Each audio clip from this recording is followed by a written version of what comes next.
que nos permite debatir, intercambiar ideas, sobre todo compartir metodología de trabajo que realizamos todos. Y bueno, en la mesa anterior hablaba acerca de la polarización, las noticias falsas, y ahora vamos a ahondar precisamente sobre esas noticias, sobre cómo han venido trabajando no solamente en el Perú, también sino las experiencias en Europa. Y eso es lo que nos va a pasar a la siguiente mesa, que son los retos para el periodismo en el combate contra las campañas de desinformación. Y me place estar acompañada de dos periodistas que en los últimos años se han dedicado minuciosamente a combatir la desinformación, a realizar los filtros. Que es, bueno, voy a empezar con el visitante, el amigo que viene de Suecia. Y tengo acá a mi costado a David Hidalgo, que es director ejecutivo de Info Público. Primero quiero empezar con Jack Arne, que por favor nos comente cuál ha sido su trabajo en Suecia y con relación a las campañas de desinformación. Thank you. I would like to apologize for not speaking a word of Spanish. So I'm contextually the dumbest person in this room, and I apologize for that. My name is Jack. I'm a freelance journalist. In 2014, I was involved in creating the Viralgranskaren, the viral examiner, or the viral examiner, you could say, in Sweden. And the project was based on, or the idea came because of this Facebook post, which I'm showing,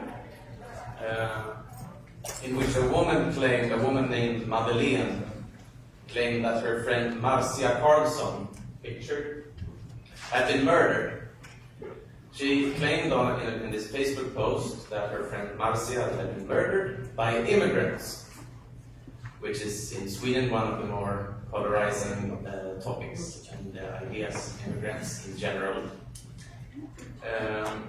She claimed that Marcia Karlsson had been murdered, and because it was an immigrant who murdered her, the police and the media had done nothing about it. The media had silenced the crime. To me, it was clearly fake, since I know that the police and lawyers in general cannot silence journalists in Sweden. It's a very that is very hard, and it would, if it happened, it would be front page news for a week. And so I knew that there was something off about this story, and I looked into it, and I found a lot of things that didn't make sense. But first and foremost, I found the woman on the picture who was claimed to be Marcia Karlsson, the murdered Marcia. Actually, her name was Henny. I called her, I said, "Hello, I'm a journalist. How are you?" And she answered, "Well, it's weird. People have been calling me all day asking if I have been murdered," which she had not. And so this Facebook post ended up as a news article. Focus More Murder Story goes viral on Facebook, and because of that story, we created the viral examiner. Buenos días ante todo, y me disculpo por no hablar mucho la palabra español. Soy un reportero freelance desde Suecia y he sido parte del proyecto de examinar los casos virales como el que hemos presentado hace un momento de esta mujer que se llama Marcia, que fue un post en Facebook donde se informó que esa mujer había sido asesinada por nada menos que inmigrantes, lo cual es un tema muy difícil de tomar allá en Suecia, como entenderán, y más aún cuando a veces es difícil silenciar, es más ocurre silenciar reporteros del país, en Suecia. Pero desde el comienzo yo sabía que algo venía mal, algo se estaba tejiendo acá, así que una de las primeras cosas que hice fue identificar y llamar a la mujer que estamos viendo y averiguar que, bueno, su nombre para comenzar era Marcia, y que me dijera incluso por vía telefónica que le parece extraño que todo el mundo le estuviera llamando preguntándole si había sido asesinado. Ya vamos a hablar un poco más sobre el trabajo que viene realizando. También vamos a darle pase a David Hidalgo, que nos cuente en la plataforma que viene en la práctica mayoría, pero sobre todo también en un público que viene trabajando hace mucho tiempo en el tema de la verificación de datos, de fact-checking. Sí, efectivamente, bueno, muchas gracias por la invitación. Como antecedente, Ojo Público creó la primera unidad de verificación en Perú, después de una experiencia que conocimos gracias al equipo de chequeado, que tiene aquí un representante de Matías. En el 2014 creamos en el 2015 la primera unidad, y en ese momento es curioso, pero los políticos y los actores políticos de ese momento, incluso el público, no entendía bien qué tipo de contenido era, ¿no? Bueno, pensaban un poco que eran ataques, y varios de los primeros personajes verificados decían que trabajaban para el gobierno y ese tipo de cosas que suelen decir. Y tuvimos que hacer una casi pedagogía para que la gente comprendiera que este era contenido periodístico y un trabajo riguroso basado en estándares internacionales. Con el tiempo desarrollamos mucho este producto periodístico, este contenido, y más recientemente, como decía Lupe, establecimos lo que denominamos la Alianza Mayuya, que es una red de medios en diferentes regiones del Perú, que genera contenido de verificación y lo difunde en al menos 8 regiones. Son alrededor de 11 medios digitales y cerca de 20 radios regionales que difunden esto en contenido, incluso en lenguas originarias en diferentes partes del Perú.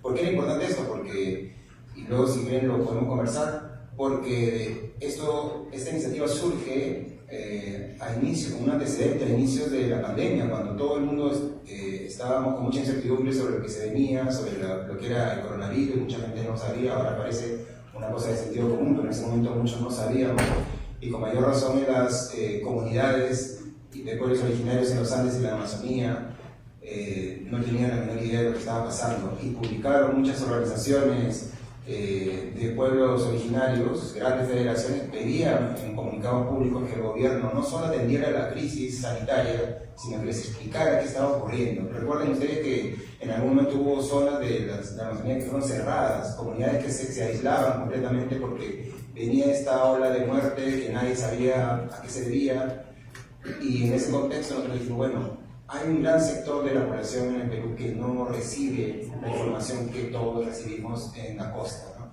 Entonces empezamos a generar contenido y a establecer alianzas con estas radios para que lo difundieran. Para que se hagan una idea, hay regiones o zonas en el Perú donde ni siquiera la radio es el instrumento más útil para llegar, y donde hay gente que tiene que llevar la grabación, que les llega por WhatsApp, al pueblo, a la plaza del pueblo, para ponerle un altoparlante que va a difundir en la zona, porque ni siquiera, como digo, la radio llega. Entonces, eso ha pasado con nosotros. Hay un mapa interactivo donde ustedes pueden verlo.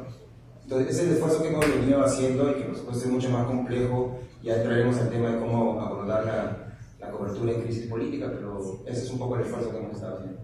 Y sobre todo cuando comentas de la crisis política, si bien las fake news no son nuevas, bien son tan antiguas como las campañas políticas y demás, lo que sí es nuevo es la forma como estas se permanecen en el tiempo, cómo estas evolucionan, ¿no? Y cómo cada vez se crea o se moderniza esta manera de repartir las fake news. Y precisamente sobre eso queríamos preguntarle a ambos cómo han podido identificar ustedes cómo estas fake news han podido sobrevivir, cuáles son los nuevos ecosistemas que se han podido encontrar, o qué herramientas ahora se utilizan, o qué actores se utilizan actualmente para poder esparcir más las fake news. ¿No sé, empezar conmigo? Sí. Bueno, es importantísimo lo que acabas de decir. Me gustaría que todos tuviéramos esta fotografía al final de esta conversación, ¿no? Lo que tenemos que entender para afrontar este fenómeno, desde el periodismo, pero también desde la sociedad, es que esto de las fake news, que además es una expresión que debería estar cada vez más en desuso, deberíamos estar hablando de contaminación informativa, que habla de un fenómeno mucho más complejo. Pero lo que quería decir es que tenemos que entender que no se trata de hechos aislados, o de datos aislados, o de acciones que surgen de pronto en Twitter, ¿no? Que a alguien se le ocurre soltar para bromear o para fastidiar, sino que estamos ante ecosistemas complejos, globales, de desinformación, que funcionan como una maquinaria que difunde estas versiones con intereses muy específicos, y que el estudio, digamos, el seguimiento como cobertura periodística, pero además el análisis y el estudio que se ha ido realizando por parte de la comunidad internacional sobre cómo funciona esto, nos ha permitido entender que hay actores específicos, incluyendo algunos gobiernos, que promueven estas narrativas, como se llama, que la difunden a través de actores de diferente nivel, por ejemplo, actores que son influencers en redes sociales, pero también actores políticos e incluso algunos medios de comunicación o personajes de medios, y que además esta versión finalmente termina siendo replicada por una serie de actores en una especie de telaraña que va difundiendo muy rápidamente de una forma tan viral que, como con buen tino, la Organización Mundial de la Salud en su momento llegó a denominar esto infodemia, ¿no? Para asociarlo a esta idea de enfermedad y de viralidad y de perjuicio, ¿no? Entonces, lo primero que tenemos que entender es eso, que es un ecosistema de desinformación, que hay actores específicos, que hay dinámicas específicas, y que cuando uno recibe una versión, tiene una serie de pasos y de actores que han filtrado esa información para que llegue a nosotros de esa manera. Y además se beneficia de que nosotros la compartamos, que el público en realidad o diferentes personas comparten esas versiones, y si son en relación a la política tienen un fin específico, si son en relación al tema de salud tienen detrás agendas que muchas veces están relacionadas a grupos que promueven ideas antiderechos. Entonces no son cosas que se combatan simplemente con decir este dato es falso, este dato es verdadero, este dato no, sino que llega el momento en el que el periodismo, sobre todo cuando Ojo Público es una unidad de investigación, entonces unidades de investigación como Ojo Público empiezan a escarbar qué hay detrás, ¿no?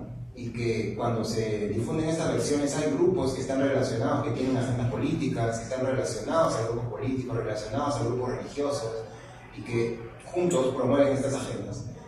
Y lo que corresponde es investigar quiénes están detrás de estas ideas, de estas versiones, quiénes se benefician, hacer el seguimiento de la misma manera que se hace el seguimiento de la corrupción o de fenómenos más complejos como las violaciones de derechos humanos. Entonces, a medida en que eso se entienda, digamos, vamos a saber que no estamos ante una cosa aislada. Hasta hace poco, y con esto termino, se entendía, yo creo, desde la comunidad periodística que la verificación era un producto anecdótico, una cosa que funcionaba como decoración, porque era casi divertido decir que un candidato o un político decía algo falso. Pero ahora, con lo que hemos visto, y con lo que vamos a ver seguro a lo largo de este evento, se entiende que son estrategias complejas, que detrás de las cuales hay dinero, hay mucho dinero, y que tienen actores que se benefician claramente de esto y que deberían ser expuestos, ¿no? Y ese es el trabajo que tenemos que hacer. Genial, David. Y ya, nosotros pensaríamos que en Europa el hábito de consumir información es mucho más estricto, ¿no? Pero queremos saber también cómo ha evolucionado las fake news, cómo sobreviven estos ecosistemas, han identificado a actores también. ¿Qué es lo que sucede según la experiencia que tienen en tu país? I'd first like to address, as far as I've understood, what you were discussing. And first of all, I would just implore everyone to instead of, because you were mentioning the fake news as a term and as a useless term, a term that currently just means, well, everything you don't like. You can accuse someone else of being fake news, and that just means that you're accusing them of being a liar. And that, as a term, is useless. We need a term. We need to use terms that have actual meanings. So what I would suggest is just define what we're talking about when we're talking about lies and misunderstandings or propaganda, disinformation. There is several working terms that we can use, and we need to use terms that are actually relevant for the case we are discussing. So I would just advise to always define what we are talking about. Secondly, I don't agree on, as I understood it, you wanted to define part of this problem as sort of a sickness, and I'm not sure I agree on that, because what we tend to do is then pathologize the fact that we as humans often are wrong. A big part of working for me has been addressing the fact that we are often wrong in a lot of ways and cases. We as humans, we don't treat, we don't usually, I would say, orient ourselves after the absolute truth, but rather after our interpretation of the truth, our interpretation of the world. Which means that what we're doing when we're saying that lies or deception is a sickness, what we're doing then is trying to pathologize something that we are all now and again, falling victim of, or actually are, doing ourselves. So we need to understand why we are wrong in every instance, in every case. We can't have these like umbrella terms, and I would say that pathologizing, calling it a sickness, is also an umbrella term.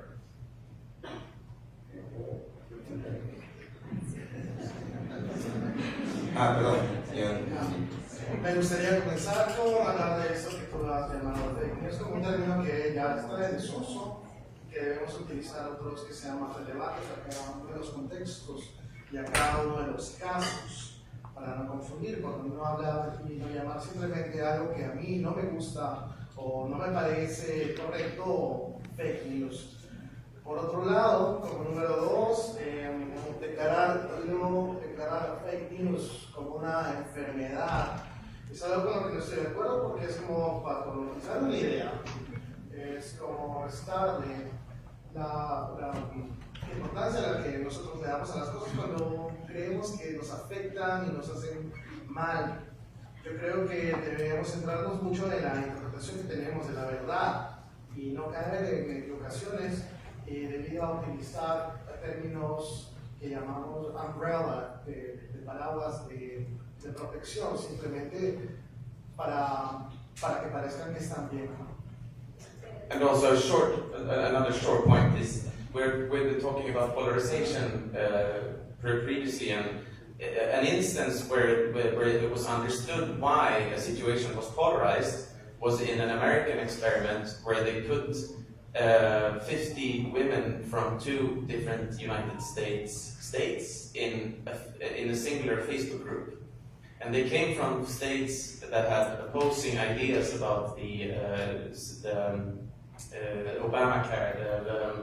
Are you explaining Obamacare? Yeah. Yes, the Obamacare health system.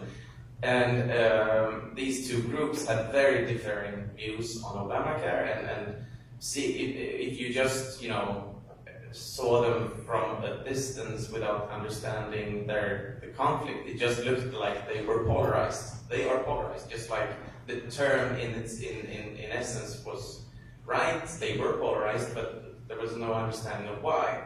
When they interviewed and put these 50 in all 100 people in the same Facebook group, and they had managed to discuss with each other, actually talk to each other, what happened was that they understood that they came from states where Obamacare worked differently. So in the states where they were critical about Obamacare was objectively worse. And in the state where they were more happy about Obamacare worked better. And what had happened, if you hadn't done that experiment, if you hadn't gotten these people to talk to each other and to understand their realities, it would just look like polarization. The way we talk about polarization. Oh no, people are polarized. Like talking about, oh no, people are running around when there's a fire.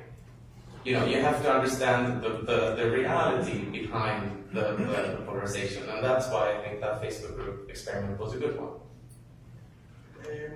Por ejemplo, Jack nos habla de un ejemplo muy claro en el que había un grupo de Facebook de 50 mujeres donde se hablaba a través de la red social sobre el Obamacare, que es el sistema votado que funciona hoy en día en Estados Unidos de salud pública. Y lo que sucedía era que se encontraban diferentes pareceres y de manera externa parecía que simplemente todas estaban peleando unas contra otras y estaban polarizadas. Sin embargo, parte del experimento de haber hecho esto era ponerlas también en un sitio donde pudieran hablar en persona, en vivo, y allí las diferencias parecían desaparecer, ya que la única cosa que diferenciaba esa situación y el caso de cada una de ellas era cómo funcionaba el Obamacare de acuerdo al estado en el que vivían. De no haber sido así, la gente nunca hubiera llegado quizás a entender la razón por la que tenían este tipo de polarización o idea de polarización si no fuera por entenderse. Es como cuando existe, o tenemos el caso de un incendio, donde se ve que simplemente la gente parece que corre desesperada, pero no va hacia algún sitio, no entiende qué está pasando en la situación. Listo, genial. Bueno, se armó el debate. Tenemos a alguien que no lo quiere llevar ese término. David nos explica. Sí, creo que voy a explicarlo más detalladamente para que mi estimado colega comprenda lo que quería decir. Hay una confusión en realidad, ¿no? Y es parte de la evolución. Al inicio se hablaba de fake news o noticias falsas, pero en realidad no se puede hablar de noticias falsas porque las noticias no son falsas. Si algo es falso no es una noticia. Entonces se dio la limitación de ese término y luego se no experimentado, sino se han ido desarrollando una serie de conceptos o de maneras de denominar el fenómeno para entender su complejidad. Una de las maneras es hablar de desinformación, ¿no? En un momento durante mucho tiempo se consideró que para hablar de la complejidad del fenómeno era mejor decir desinformación, porque desinformación abarca desde la información o de las versiones que son falsas de manera intencional o de las versiones que son interesadas o que son incluso sin intención, ¿no? O sea, es decir, las bromas que luego la gente se cree y luego terminan siendo parte del rumor, ¿no? Entonces se ha ido probando una serie de términos, luego se hablaba de misinformation o engaños y ese tipo de cosas. Como parte de esta evolución en el entendimiento de este fenómeno, en algún momento dije, la Organización Mundial de la Salud dijo, para tratar de explicar qué es lo que estamos diciendo, que podía utilizarse la denominación infodemia. Eso no es una expresión periodística, ni tampoco académica, sino lo mencioné porque es parte de la evolución de cómo se entiende el fenómeno. Lo que yo dije es que ahora el consenso a nivel internacional es que se hable de contaminación informativa. ¿Por qué? Porque esto abarca mucho más que el término de desinformación, abarca mucho más que el término misinformation, abarca mucho más y es más preciso. Entonces, la idea que yo quiero que no es que en algún momento se trata de patologizar nada, simplemente es una expresión que en algún momento la Organización Mundial de la Salud dijo. ¿Y por qué lo dijo? Porque quería hablar de que estamos ante un fenómeno viral, peligroso, potencialmente dañino, ¿no? Pero es un término de contexto. Ahora, lo que se ha llegado a desarrollar, incluso ya figura en documentos internacionales, en documentos de Naciones Unidas, por ejemplo, es que estamos ante un fenómeno de contaminación informativa que deberíamos todos entender, ¿no? Claro, debemos entender que no queremos frivolizar tampoco ningún tipo de término médico ni nada. Pero aquí lo importante es saber cómo podemos combatir.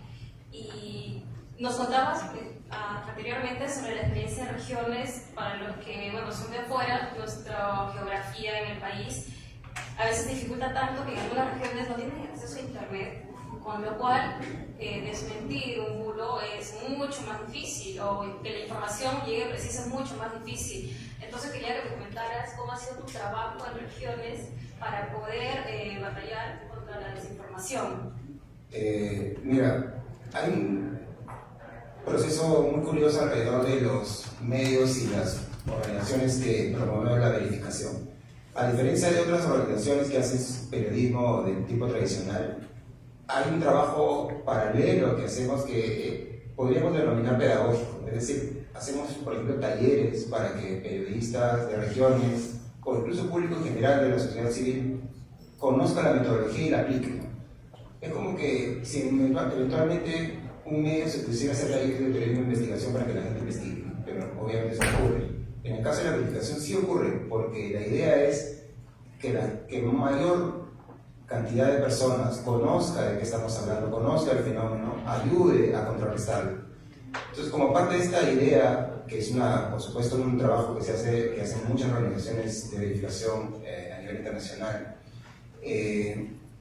el trabajo de Mayubi ha sido ese, ¿no? Una red que no solo comparte información y permite que difundan contenido verificado por organizaciones que tienen la capacidad de hacerlo. En Mayubi funciona organizaciones que son redacciones muy pequeñas en regiones que no tienen la capacidad de destinar a una persona para que haga verificación. Pero en Lima está Ojo Público y otras organizaciones que sí tienen esa capacidad. Entonces nosotros hacemos verificación y tenemos aliados cuyo trabajo es difundirla, ¿no? Su compromiso es ese, ¿no? Y no es una cosa sencilla, quiero decirles. O sea, al inicio era difícil convencer a una radio de regiones que nos dé un minuto de tiempo para que difundamos contenido periodístico. Decían, bueno, pues nosotros vivimos de nuestro tiempo, ¿por qué tendríamos que darle, ¿no? Ese espacio? Y luego mostramos que el contenido que presentábamos era relevante y comprendieron que la alianza era fructífera porque ayudaba a sus audiencias a recibir contenido importante. De hecho, tuvimos varias experiencias en las que gente comentaba que estaba a punto de tomar un producto contra el coronavirus que pensaban que funcionaba y no lo tomaron porque escucharon uno de nuestros mensajes diciendo: este producto no cura la COVID, ten cuidado con esto. Trabajamos con traductores al aymara, al quechua, al aguajún, al shipibo-conigo, al ucamamucamiria, ¿no? Entonces, mucha gente que nunca ha escuchado este tipo de contenido lo escuchó por primera vez a través de esa red y ha permitido que pues, se difunda contenido, no solo en la pandemia, porque luego de la pandemia continuamos y a lo largo de la crisis política, de lo que estamos viviendo ahora, hemos difundido también en contextos electorales, por ejemplo, los derechos que tienen las personas para ir a votar o las versiones que tratan de confundirlos sobre los procesos electorales, ¿no? Les hemos dado información que ni el Estado estaba dando de manera efectiva. Entonces, es un trabajo así, ¿no? Que trata de dar información, compartirla, generar dinámicas colaborativas. Finalmente, lo que importa es que la gente conozca y utilice esta metodología. Genial. En el caso de Suecia, ya sabemos que para poder luchar contra la desinformación se han unido para crear la Agencia Sueca de Defensa Psicológica. Pero ¿cómo hacen los medios independientes para que no se conviertan finalmente en voceros de lo que dice el gobierno, ¿no?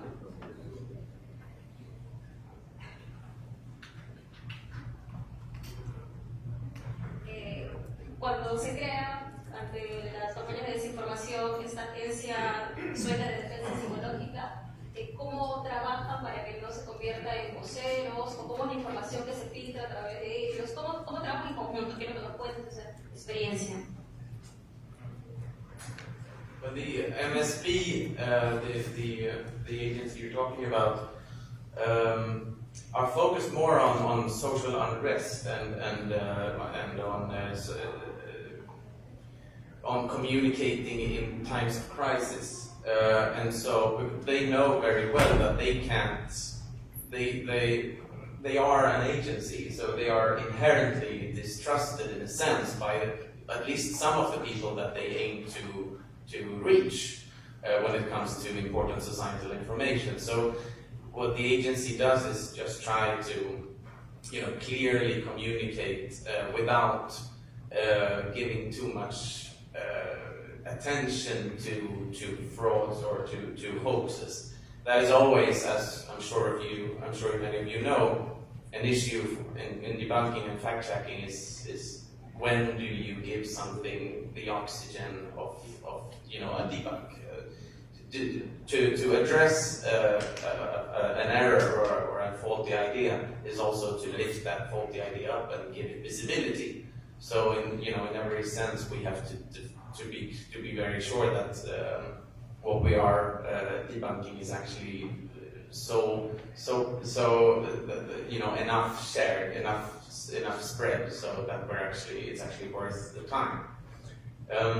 So the agency, I would say, the agencies that work in psychological defense and that type of things, we try to keep an arm's length distance to them. We try to keep, to keep ourselves distanced as journalists. We don't want to be too much involved with the agencies. We certainly don't want to become the agency's communicators. So we're doing, as journalists, we're doing our stuff separately. And as journalists, in what I would like to offer as an example, I mean, what I have been defining as my own, like the bare bones, the most fundamental parts of my job has been, you could summarize it as 3 Qs, which is, first of all, qualifying the stuff that I'm seeing. Is it intended to deceive? Is it harmful? You know, a joke or something that is more of a satirical comment. They are not necessarily intended to deceive nor harmful. So it's important to not, I think, address them as harmful. You want to take over for one? Yes. La agencia de la que hablas está más enfocada a las cosas que ocurren en tiempos de crisis y saben que no son bloqueadas por quienes son, pero tratan de comunicar. Sin exigir que sean siempre escuchadas cuando hablan de fake news o tipos de estafas que pueden ser encontradas en internet, porque también sabemos que al alzar un tipo de fake news, cuando estamos dando relevancia, importancia a ese tipo de idea o noticia, lo que se está haciendo simplemente es hacerle más hincapié y más publicidad. Creo que es una cosa que tampoco nosotros los periodistas debemos hacer. Nosotros no queremos volvernos comunicadores de ese tipo de agencias y tratamos de mantenernos alejados.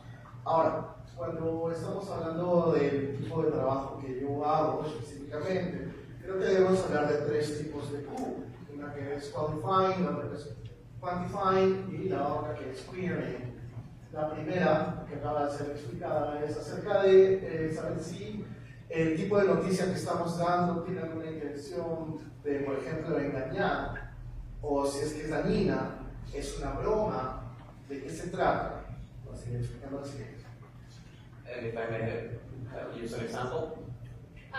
Vamos a continuar. Sí, por favor. Y sobre eso, como la participación ciudadana es importante, quería saber, David, cómo se puede educar a la población para que ellos consuman información verificada, compartan sobre todo información de mejor calidad. ¿Cómo hacen ustedes? Porque sé que también a través de la plataforma Mayuvia, dice, si conocen alguna información que necesita ser verificada, se pongan en contacto con ustedes, ¿no? Sí, bueno, mencionabas un rato que hacemos diferentes talleres. Ahora, por ejemplo, hace muy poco establecimos una alianza con Fe y Alegría para hacer unos talleres para profesores en institutos superiores, y hace poco tuvimos también un programa de formación para profesores conducido por Chequeado, ¿no? Y con otras organizaciones en América Latina para introducir la verificación en las universidades. Increíblemente, a pesar de que este fenómeno ya tiene varios años, no está tan difundida o arraigada la metodología o a través de cursos, por ejemplo, en las universidades. De pronto en algunas hay algunos cursos y eso, y la idea que tenemos nosotros es introducir esta metodología, explicar para qué sirve, y además, a través de estos talleres y de pronto en algunos colegios, explicar que no se trata de que querramos convertir en periodistas a las personas, para nada. Lo que queremos es darle las herramientas que utilizamos los periodistas, pero que son útiles para la sociedad, ¿no? Para cualquier chico que quiera entrar a cualquier carrera, pero que en el curso de esto o de su vida cotidiana necesita saber cómo verificar una información, cómo saber si un personaje es lo que dice ser, cómo identificar si una foto es verdadera antes de compartirla. Ese trabajo del que ahora estamos hablando, hace unos 4 años era casi sembrar o gritar al viento, porque no había mucha cultura sobre lo que debíamos hacer y no había mucha comprensión del fenómeno. Pero ahora existe una mayor comprensión tanto por la práctica periodística como por la observación que está haciendo la comunidad académica sobre el tema. Hay varios papers sobre cómo funciona la desinformación que debería ser mejor difundidos, y desde la mayoría tratamos de difundir algunos de estos contenidos. Y por ejemplo, un punto clave es que hoy se ha liberado a través de un proyecto que tenemos con el Programa de Naciones Unidas para el Desarrollo, un informe que revela cómo se están utilizando esas estrategias de las que estamos hablando de desinformación, en algunos casos convertida en discursos de odio y ataques basados en violencia de género, para atacar periodistas, por ejemplo. Y se ha identificado con data cuantitativa cómo aumentaron los ataques contra periodistas, particularmente contra periodistas mujeres, con versiones que las cuestionan con temas de género, pero también con mentiras. Cómo incrementaron estas versiones en el curso desde febrero hasta la fecha, ¿no?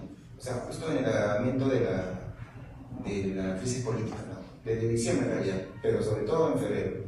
Entonces ahora el informe está liberado y van a poder verlo en la web de Público y en diferentes medios.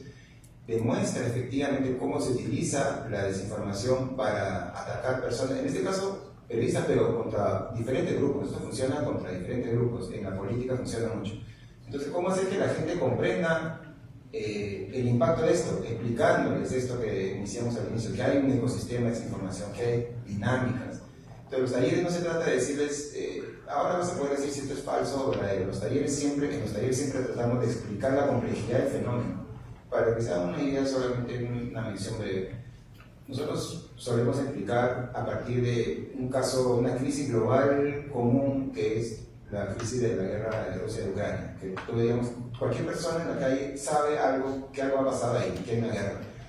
Y explicamos cómo a través de, por ejemplo, hay un documento del Departamento de Estado de Estados Unidos que explica, obviamente desde su punto de vista, cómo ha funcionado la desinformación promovida por el gobierno ruso y otras agencias sobre la guerra de Ucrania.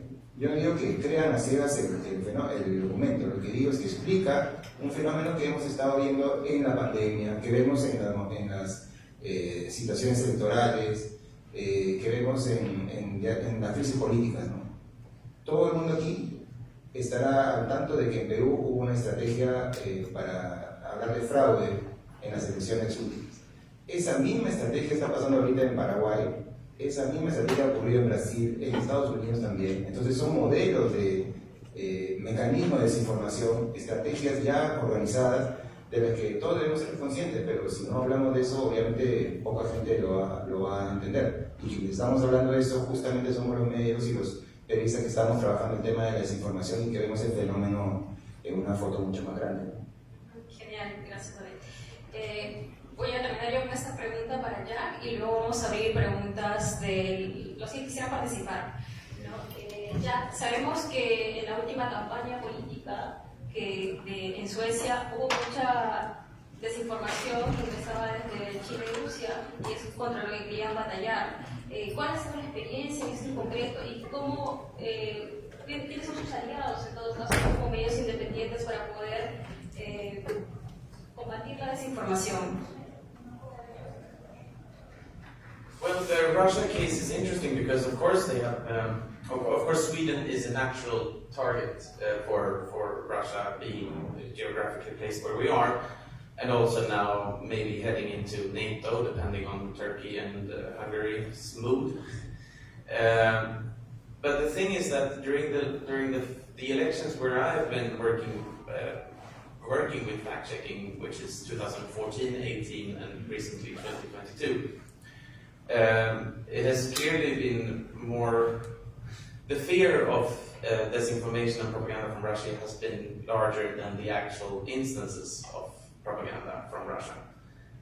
So we have been more afraid of it than what has then been the case. There hasn't been that many cases of actual big propaganda. What I could confidently call cases of propaganda from Russia. What has happened is that, when journalists have been looking for propaganda from Russia, we have sometimes mistaken stuff that isn't Russian propaganda, but rather organic misinformation on social media as Russian propaganda, which I think brings to mind the information sphere during the war in Ukraine, where consistently some people are interpreting stuff made by Russia as or some people are saying that some people are always identifying confusing and weird informational situations where Russia is involved as examples of Russian propaganda where it might not be the case. So we need to, I think, again, always be very careful about what is actually propaganda and what is actually just the organic disinformation that sometimes, or misinformation that sometimes just appears. So in Sweden, the elections hasn't been, in Sweden we have our own situation where with two general blocks, the left blocks and the left block and the right block, and then there's a xenophobic party that is now allied with the right bloc called the Sweden Democrats. And the Sweden Democrats have been the sort of the source and the focus of discussing propaganda and disinformation all the way back to 2010. So I would say that in Sweden during the elections, the Sweden Democrats have been more of like an issue than the Russian involvement. Just to mention, or do you want to say that first? Just to mention a few things that we have done where we have involved people in general, and where we have like reached out to get to some sort of try and in pedagogical ways get out there with our fact checking. We created a school material called the Little Viral Examinator. We did it in cooperation with the Swedish School Agency. So the Swedish School Agency and teachers who know the programs, the educational programs in schools, said that we need to use critical thinking here and there and this and that way. And so based on our news material that we had produced, we produced a school material that could be easily implemented in lessons in schools. Also, the maybe biggest Swedish comic for kids called Bamse, about a bear who eats honey and then becomes strong, did a special issue about critical thinking, in which I was involved in creating sort of an adventure that would focus on the use of critical thinking on social media. And then last but not least, I would say that generally through our fact-checking we are very clear in how we have, what sources we're using, how we're using them, why we can certainly say that this is fake and this is not. And it's all meant to sort of create the confidence in our readers, the confidence that they themselves can also perform these basic fact checks. Often I think that an issue is a lack of confidence, a feeling that social media and internet is just chaotic, it's just feeds that are completely impossible to understand, which isn't true. It's quite easy, I would argue, to understand most of them. You just need to sort of get a basic feeling about how they work. I'm not using TikTok myself, but my wife is a heavy TikTok user, and what she has shown me is that TikTok is often depicted as a place that's chaotic and very controlled, and that you're just a victim of the algorithm. You're just a victim of the feed on TikTok. You can't do nothing about it; it just controls you. But what she does is she clearly controls her own feed in the sense that if she wants to have new ideas for recipes, she's very, very knowingly and cunningly looking at the right videos that she knows will change her feed into a feed about recipes. If she wants to find book tips on new books to read, she clearly and knowingly changed her feed through looking at certain videos and interacting with them, which then changes her feed. So what she's doing there is controlling her social feed in a way that I think many people don't feel that they can. And I think that is very important to instill the confidence that it is quite actually manageable to just be on social media without being over-encumbered or getting the feeling that it's just chaotic and impossible to understand.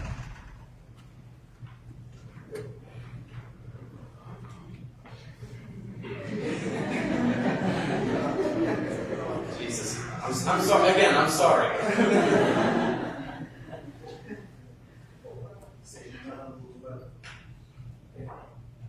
El caso de Rusia es evidentemente algo serio por la situación en la que se encuentra políticamente Suecia.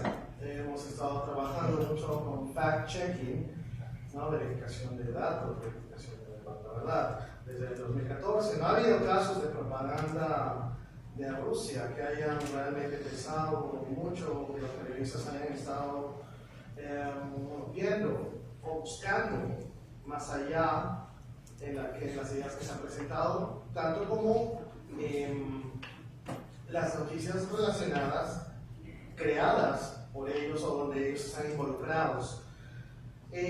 Por otro lado, la gente siempre identifica las noticias de Rusia con este tipo de misinformation, ¿no? De información falsa que aparece o la propaganda que parece que quisieran llevar a cabo de forma política. Por otro lado, en Suecia tenemos dos bloques políticos, ¿no? La derecha y la izquierda, donde los demócratas son las personas que se ponen a discutir más acerca de la injerencia política a través de propaganda rusa, se han aliado con los del bloque de la derecha. Y más que en realidad involucrarse o ver involucrados a Rusia en el país. Respecto a lo que hablábamos acerca del fact-check y de contribuir con la sociedad, hemos llevado a cabo colaboración con el sistema educativo sueco basado en tareas simples escolares de razonamiento crítico, donde hemos aportado con ideas para que los niños puedan utilizar el periodismo a través de diferentes pequeñas tareas y comprender y lograr lo que está planteado en el programa. Ahora, también hablamos que durante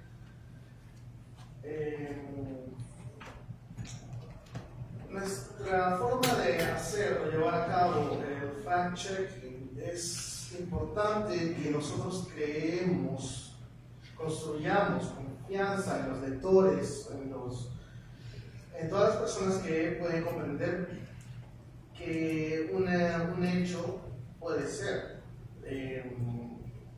falso, ¿sí?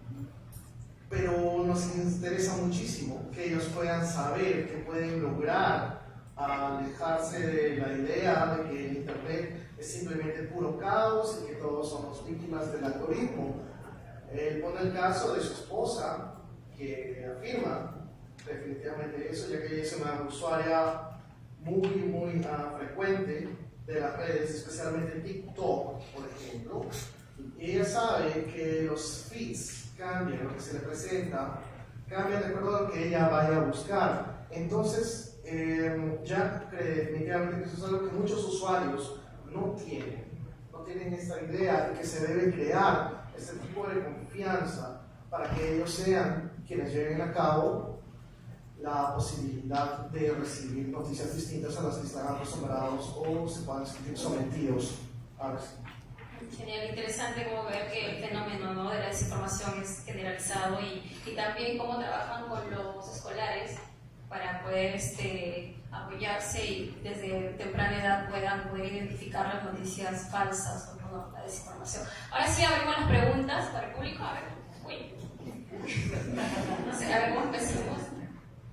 Empezamos por acá, que fue el primero que vi.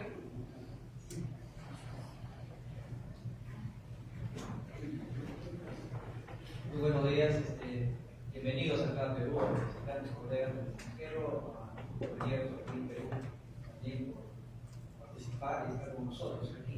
Yo quería formular una pregunta respecto a, digamos, estas similitudes que hay entre nuestra región, Latinoamérica y también en Europa. Los medios de comunicación cada día crecen más, crecen también en número, las redes sociales también. Y debemos entender que la desinformación de alguna manera también lo hace, pero la desinformación no tiene pie propio, ni mano, ni brazo, ni boca propia, sino que es personificada por los profesionales, en todo caso por aquellos que hacen o ejercen el periodismo.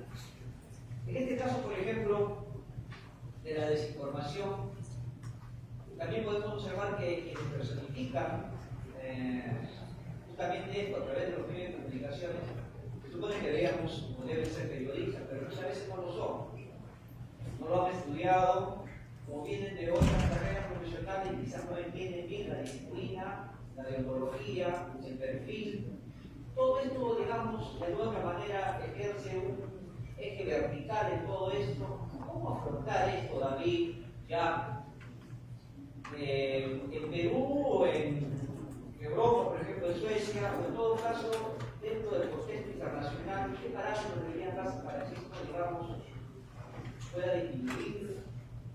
Quizás no se pueda acabar del todo, introducirlo de la mejor manera para que justamente esta desinformación no sea la bandera, sino más bien la información clara, objetiva, digna, que pueda beneficiar a la sociedad.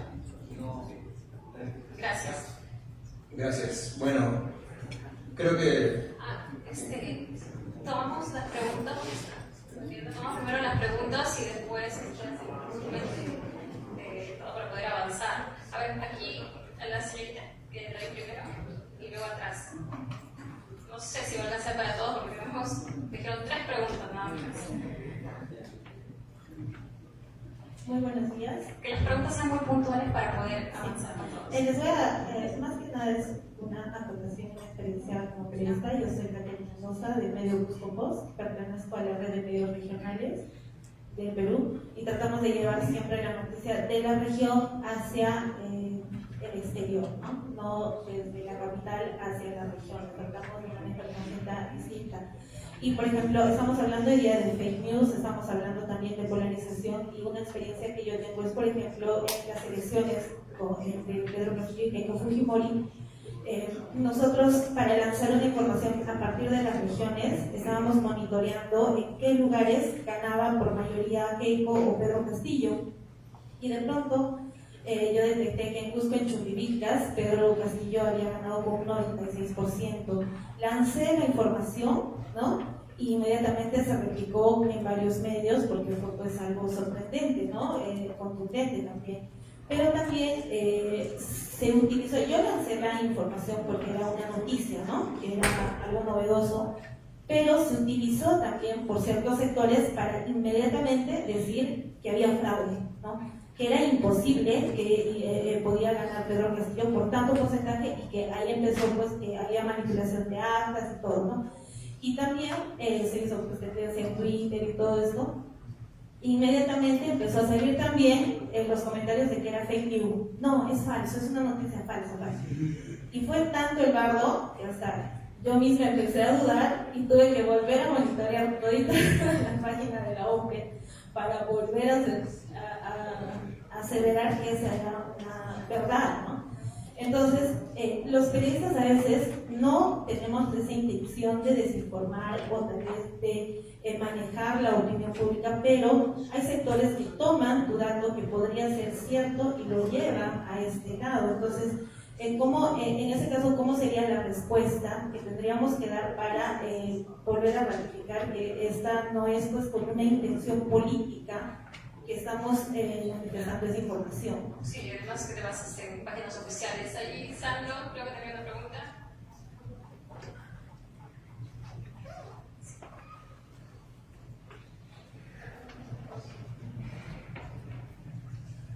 Hola, ¿qué tal? Aprovecho 2 preguntas rápidas.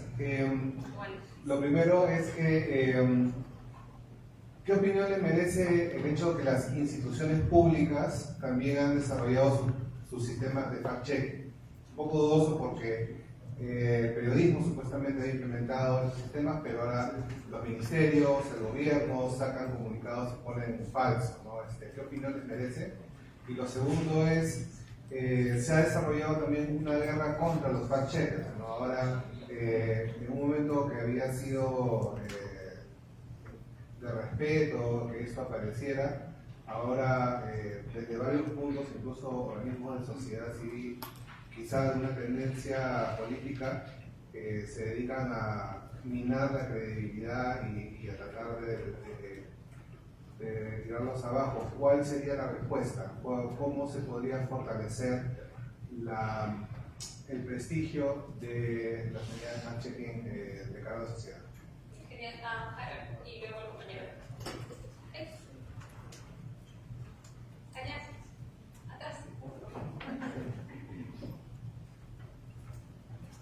Pensé que iban a ser 3. Buenos días. Mi pregunta tiene que ver con algo que dijo Jack hace un momento cuando distinguió algo que parecía ser propaganda, pero que en realidad era organic misinformation. En ese sentido, ¿cómo combatir eso, no? Porque muchas veces las fake news o las mentiras vienen a más allá de planes y agendas, vienen de gente que tiene una idea y va a morir creyendo esa idea. Gente que tiene ideas radicales, gente que tiene ideas X, y a veces en la misma gente nace de forma orgánica algunas formas de noticias falsas. ¿Cómo combatimos eso? ¿Qué piensan? Necesitamos que un medio grande trate de hacer un cambio, necesitamos influencers, redes sociales, porque a veces combatir puntualmente un fact-chequeo de un dato puntual no necesariamente puede ser una diferencia tan grande cuando en escenarios de mucha polarización como los que hemos tenido acá y hay en todas partes. Gracias. Y finalmente el compañero. Acá adelante. Buenos días. Simplemente, el caso López Ayala utilizó una campaña de información, hizo calumnia de la revista Mujeres, sin embargo, salió electo. Vemos que protestaba como alcalde de Colombia.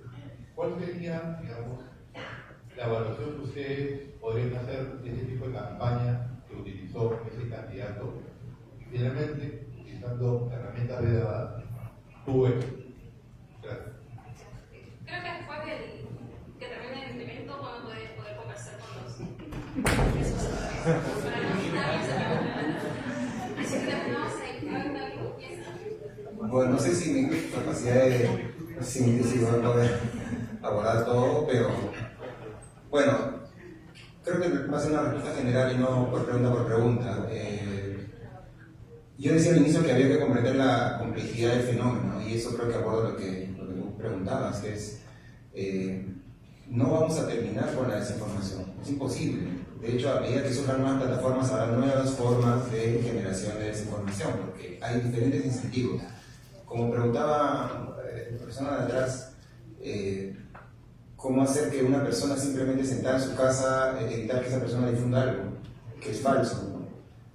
Ese es un incentivo, digamos, menor, ¿no? Una persona que simplemente suelta algo que piensa que es gracioso o simplemente le gusta inventarlo y lo suelta.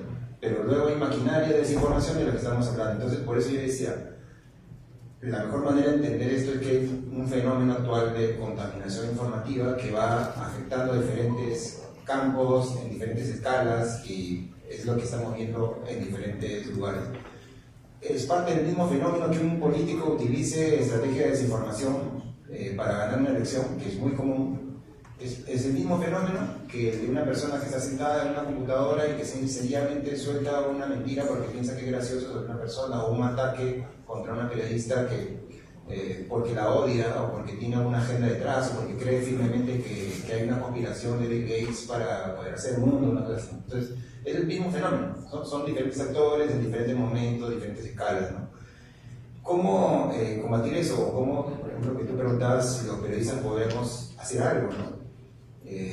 Pues básicamente reforzando y aplicando los estándares que tenemos y las nuevas herramientas que surgen. Afortunadamente la tecnología, mientras ha facilitado la difusión de estas versiones y la viralidad del problema, también nos da algunos recursos para afrontarlo, ¿no? Algunas herramientas que sirven para, no sé, verificar videos, para identificar fotos. Hay bases de datos más accesibles para que uno revise información antes de compartirla. El problema está en que no hay la práctica, ¿no? O sea, la gente no está acostumbrada a hacer eso, y por eso los periodistas y organizaciones como la del compañero de mesa y la nuestra, tratamos de hacer esa pedagogía de la que yo hablaba, ¿no? Porque en la medida en que la gente comprenda que estamos ante un fenómeno complejo, va a entender mejor los contenidos que emitimos, para que sepa que no son ataques ideológicos, sino que son herramientas que estamos utilizando, y comprenda el uso de las herramientas y de hecho las verifique por sí mismo, ¿no? Una de las características más interesantes de la verificación es que ofrece a las personas, está construido de tal manera que ofrece a las personas la posibilidad de que ellas mismas verifiquen lo que estamos diciendo nosotros, ¿no? A diferencia del periodismo de investigación, por ejemplo, que podría decir, tenemos una fuente secreta, reservada, que nos ha dado esta información. En la verificación no, la verificación tiene que dar a las personas y explicar correctamente todos los elementos para que puedan verificar. Eso es una salvaguarda, digamos, para que se entienda que estamos trabajando con estándares altos para evitar la desinformación, ¿no? Sandro preguntaba sobre el fact-checking público, ¿no? Sobre las instituciones.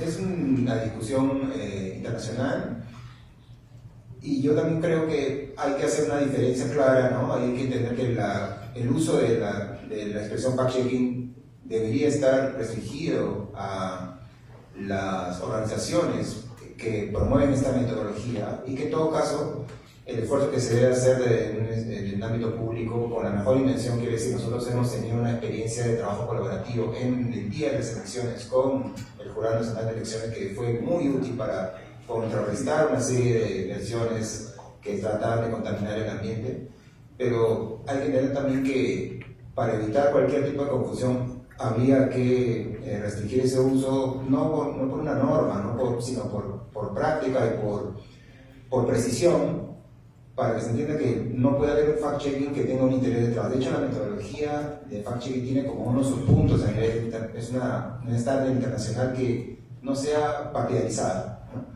Y evidentemente una institución pública tiene un interés detrás que es defender la institución pública. Entonces, no, es un contrasentido que una institución pública haga verificación porque finalmente se convierte en o podría convertirse en un instrumento de ataque político, de legitimación del rival, ¿no? Claro, entonces creo que el mejor trabajo que se puede hacer con un acercamiento a estas iniciativas es encontrar un mecanismo para facilitar la transparencia o la respuesta a medios que hacen verificación y encontrar un punto en el que se entienda esta verificación. No es una descalificación a las instituciones que lo han estado haciendo, sino que hay un tema de precisión que ante el fenómeno global creo que es atendible de manejar, ¿no?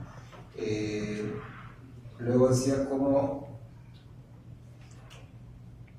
Solo, bueno, para resumir la última pregunta sobre la estrategia del empresariado o de otros actores políticos, no voy a calificar la estrategia, pero sí explicar que es eso, una estrategia que no solo ha sido utilizada en el Perú. Y para que entiendan la complejidad del fenómeno, hace poco se publicó en Ojo Público y otros medios es una investigación sobre un caso que se llamó Eliminaria, que es un destape que hubo en Europa sobre una empresa que se dedica a borrar información de personas que han tenido antecedentes, muchas veces policiales, judiciales, gente que está involucrada en el crimen organizado, ¿no? Y que pagan para que esta empresa utilice diferentes herramientas para borrar esa información, o consiguiendo que bajen los links, ¿no? O generando tal cantidad de información que termine aplastando los contenidos periodísticos.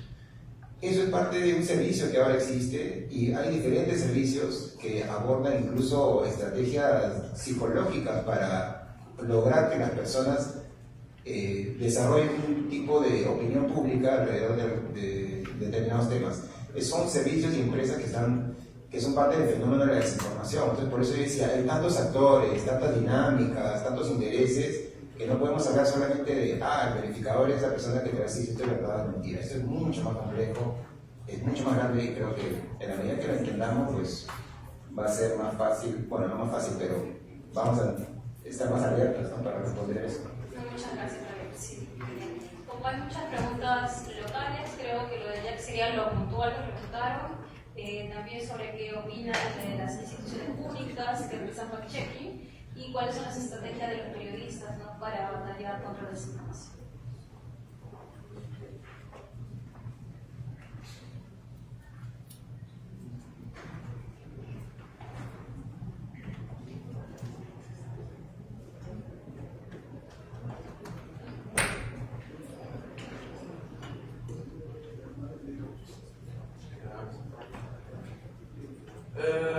Addressing some of the questions, I would just like to mention that we are in our current journalistic endeavor, we are signatories of IFCN, the International Fact-Checking Network, and I would advise you to look it up and see if it's something that could be applicable to to what you're doing.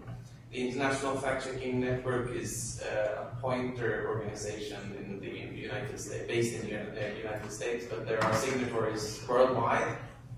I'm sure there's a few, maybe in Peru as well.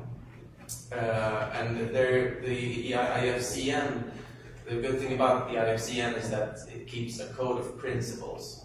So it's a very easy thinkable and very easily understood code of principles that control and that we follow and adhere to when we do our journalism. which means that when we get questions about our work, we can always refer to the code of principles and you know, which clearly lay out what we do as journalists and how that differ from what non-journalists do. I would also argue that sometimes the lies, the propaganda, the disinformation comes from a certain actor, you know, as we have been discussing previously, a bad actor, a singular bad actor who has a track record that we can point to and say that this person, you know, has time and time again lied. And that's the easy that's the easy part. It's easy to point out a lie when you have a clear record of that person lying. It's harder when it's just something that doesn't have a clear origin, that it doesn't come from like one person, but you know, something that is shared nonetheless. And there are a lot of cases that are like that as well. And what I would say is that what's important as journalists is that to understand that a viral lie, a lie that is being shared by many, the important thing about that lie is not its origin, but rather why a big amount of people believe in it. Why a lot of people put their trust in what is said. Because the important thing then is to understand why it adheres to their worldview. What in the audience worldview makes this lie possible to believe in? If you understand that, you understand the audience's need of this lie, and then you can then better address it in a fact check. You can, in a better way, say why it's wrong, and address give a better explanation. Yeah.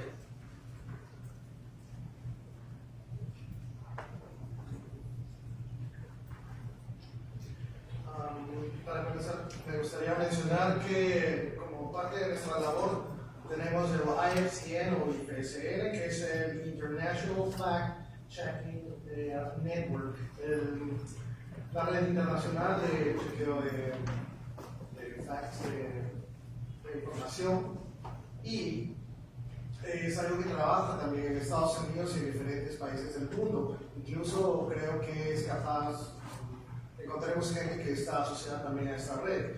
¿No? Sería una muy buena forma en la que ustedes podrían utilizar para su trabajo, ser parte de esto. El IFCN o IFCN.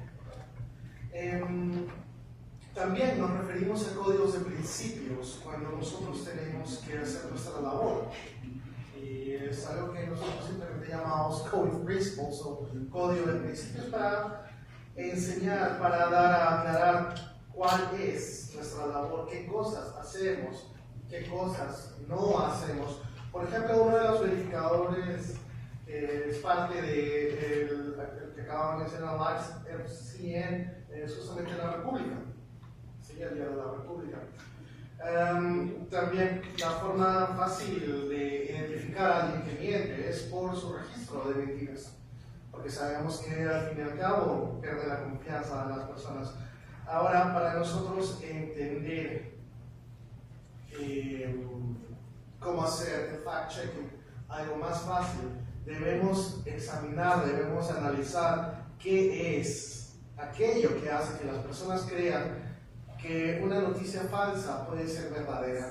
Eso nos ayuda a nosotros a realizar más fácil nuestra labor, comprendiendo esa naturaleza, comprendiendo el público que está identificando o las razones por las que cree que la noticia es verdadera. Es más fácil para nosotros apuntar al descubrimiento de lo que está detrás de eso, lo que es la verdad. Ok, listo, Adri, terminamos por hoy. Sigo participando en las siguientes actividades. Es algo de estar por acá a nuestros expositores para poder seguir consultándole. Así que gracias por estar aquí. Gracias.